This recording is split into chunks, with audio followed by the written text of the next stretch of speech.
animation I made for the animation specialization course at school. The video you're watching right now is also part of a school assignment. We'll be speaking English throughout this video so that I can upload this video to my YouTube channel as well. So the first step of making the pigeon was finding inspiration and developing a concept. I had already come up with 3 different concepts during a brainstorm session, but one night, inspiration struck. A train station, but in Newsies era. Newsies is a musical based on the newsboy strike in 1899, New York.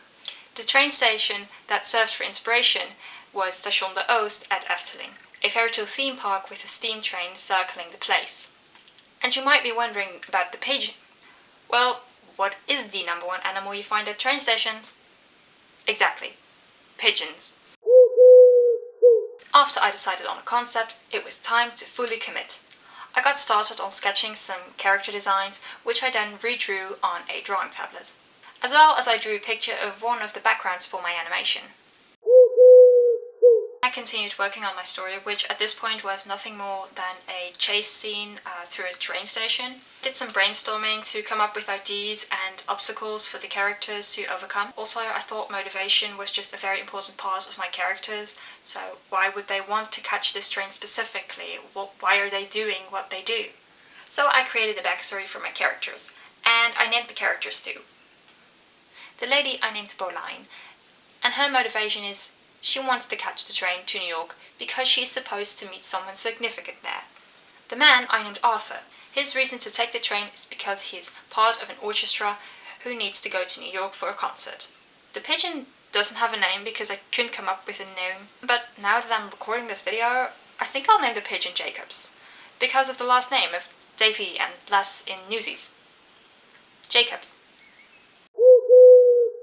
After deciding I like my characters well enough, it was finally time to make a storyboard. I was struggling a bit with storyboarding at first, so I wrote a summary of my video.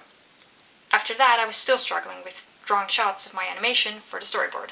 The solution to this problem? Make a list of all the shots I need to tell the story of the pigeon. And then I finally got back to drawing the storyboard. Upon finishing the storyboard, I was certain of what I wanted my animation to look like, and thus I got to drawing my second storyboard. The moving storyboard. Basically, this moving storyboard is just my previous storyboard, but now with more frames in between each picture. In the transition of storyboard on paper to moving storyboard, I cut a few scenes. One of the scenes I cut was a scene with a bunch of birds, which I cut because it was too long and would take a lot of time to animate. When I completed making my second storyboard, I got to designing the backgrounds for my animation. I made the backgrounds by taking a screenshot of some frames from my moving storyboard, which I then traced in Adobe Illustrator and exported it. So now it was time to animate the entire thing.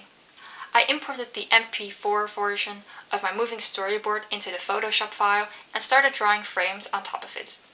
During the animation process, I realized there were a few shots from the moving storyboard that could be cut for the animation because it would take more time to animate.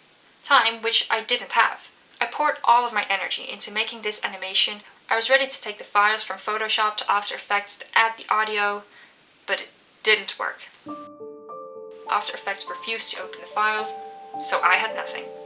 Not a finished animation, just nothing but Photoshop files, with each being a part of the final product. In the end, I sought help with my teacher and found out what went wrong when exporting my animation.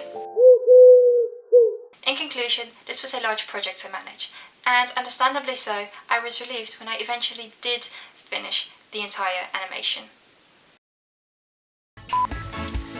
Newsboy strike in 1988.